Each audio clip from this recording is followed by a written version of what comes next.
السلام علیکم ورحمۃ اللہ وبرکاتہ۔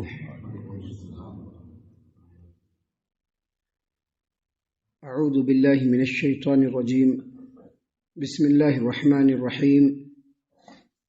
فلما دخلوا على يوسف آوى إليه أبويه وقال ادخلوا مصر إن شاء الله آمنين ورفع أبويه على العرش وخروا له سجدا وقال يا أبت هذا تأويل رؤياي من قبل قد جعلها ربي حقا وقد أحسن بي إذ أخرجني من السجن وجاء بكم من البدو من بعد أن نزغ الشيطان بيني وبين إخوتي إن ربي لطيف لما يشاء إنه هو العليم الحكيم۔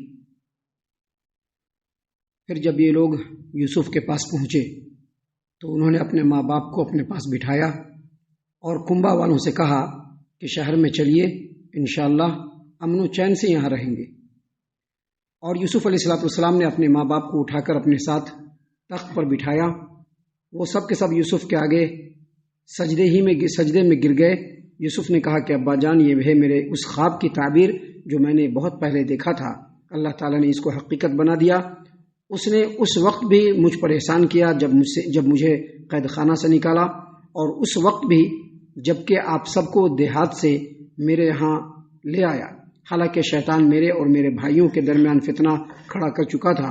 بلا شبہ میرا رب غیر محسوس تدبیروں سے اپنی مشیت کو پوری کرتا ہے، کیونکہ وہ سب کچھ جاننے والا اور حکمت والا ہے۔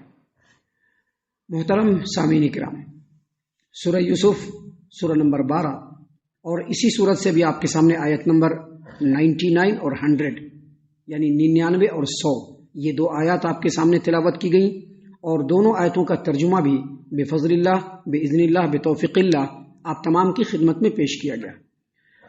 محترم سامعین کرام، جیسا کہ آپ تمام کو پچھلی تفسیروں سے، پچھلے دروس سے معلوم ہوگا کہ سیدنا یوسف علیہ السلام نے اپنے بھائیوں کو جب قمیص لے کر کے بھیجا تو یہ بھی حکم دیا تھا، یہ بھی تاکید کی تھی کہ پورے اہل و عیال کو، کنبا والوں کو، خاندان والوں کو مصر لے آؤ۔ ادھر یوسف علیہ السلام کے بارے میں ان کے والد کو پتہ چلا، تمام اہل و عیال کو تیار کیا اور کنعان سے مصر کی طرف روانہ ہو گئے۔ آنے سے پہلے خبر بھجوا دیا کہ ہم لوگ آ رہے ہیں۔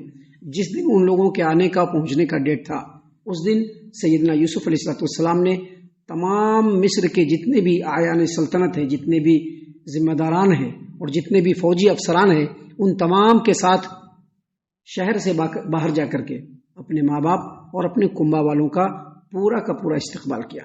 سب کو لے کر کے مصر میں آئے اور سب لوگوں کو کہا کہ آپ لوگ پوری دل جمعی کے ساتھ یہاں مصر میں رہیے، یہاں پہ امن و امان ہے، سکون ہے، قحط سالی کا بھی کوئی ڈر نہیں ہے۔ آپ لوگ پورے سکون کے ساتھ اس شہر میں سکونت اختیار کیجیے۔ یہی وہ جواب ہے جو مشرکین مکہ نے نبی اکرم صلی اللہ علیہ وسلم سے یہودیوں کے کہنے پر پوچھا تھا کہ یہودی لوگ جو کہ ان کے آباء و اجداد شام میں رہتے تھے، فلسطین میں رہتے تھے، وہ لوگ مصر میں کیسے آئے؟ یہیں سے ان لوگوں کا یہاں پر سے آبادی شروع ہو گئی۔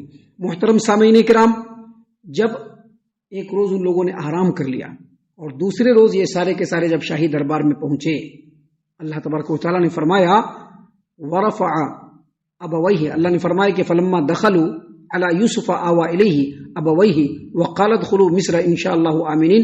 پھر جب یہ لوگ یوسف کے پاس پہنچے تو انہوں نے اپنے ماں باپ کو اپنے پاس بٹھایا اور کنبا والوں سے کہا کہ آپ لوگ یہی رہیے، انشاءاللہ امن و سکون رہے گا۔ سب لوگ رہے، پورا استقبال ہو گیا۔ ایک دن گزر گیا، رات گزار لیے، صبح میں یہ لوگ دربار میں پہنچے، شاہی دربار میں پہنچے۔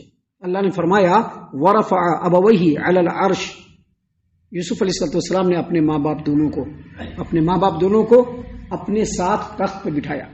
جس شاہی تخت پہ یوسف علیہ السلام بیٹھا کرتے تھے، اس تخت پہ اپنے باپ کو بھی بٹھایا اور اپنے ماں کو بھی بٹھایا۔ یہاں پر ایک بات یاد رکھیے، یہ جو ماں ہے جس کا ذکر یہاں پر ہو رہا ہے، اس کے بارے میں مفسرین کے مابین اختلاف ہے۔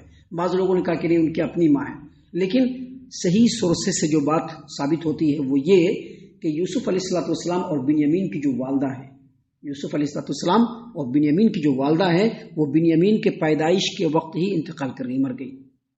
اور یہ جو ماں ہے ان کی سوتیلی ماں، لیکن سوتیلی ماں بھی ماں ہوتی ہے، لہٰذا انہوں نے اپنے ماں باپ کو یعنی اپنے والد کو بھی اور اپنے والدہ کو بھی شاہی تخت پہ بٹھایا اور خود بھی ان کے بازو میں بیٹھے۔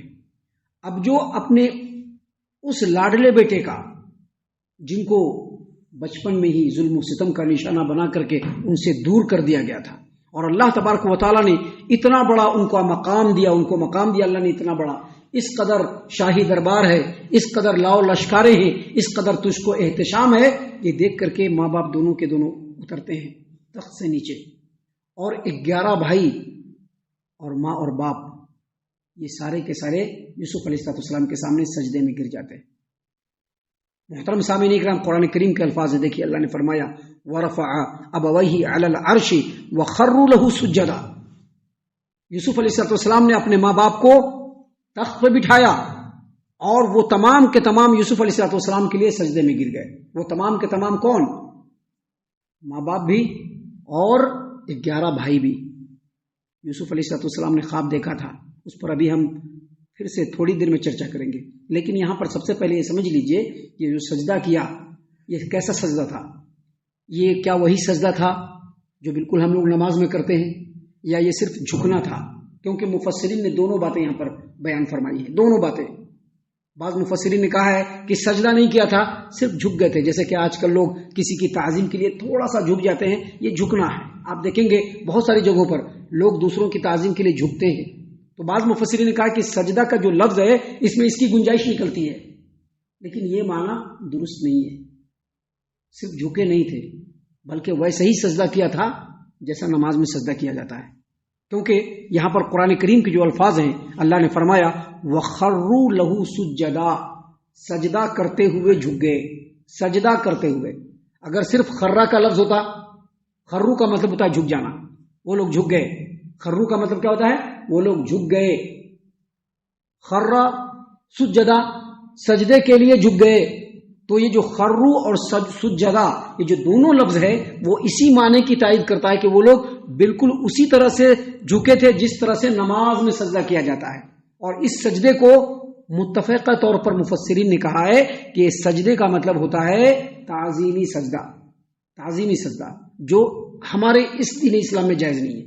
ابھی کوئی ہمارے دین اسلام کے اندر باپ کے پیر پر جھکتا ہے، ماں کے پیر پر جھکتا ہے، جیسا کہ جھکا جاتا ہے، آج بھی لوگ جھکتے ہیں، مختلف مواقع سے آج بھی لوگ جھکتے ہیں۔ تو یہ جو سجدہ ہے یا یہ جو جھکنا ہے شرعی اعتبار سے حرام ہے اور غیر اللہ کی پرستش کے برابر ہے، جو ہمارے شریعت میں بالکل جائز نہیں ہے۔ لیکن نبی صلی اللہ علیہ وسلم کے آنے سے پہلے جو امتیں اس روئے زمین پر تھی ان میں سجدہ تعظیمی جائز تھا، جیسا کہ یہاں پر یوسف علیہ السلام جو کہ خود نبی ہیں، اور یعقوب علیہ السلام جو کہ نبی کے باپ ہیں اور خود بھی نبی ہیں، تبھی تو پورا کا پورا بادشاہ اور آیان سلطنت سب لوگ باہر نکل گئے تھے، ایسے ہی چپکے تھوڑے نکلے تھے، چپکے نہیں نکلے تھے، نبی ہیں۔ یعقوب علیہ السلام نبی ہیں، نبی آ رہے ہیں مصر کے اندر، یہ خبر لوگوں کو مل گئی۔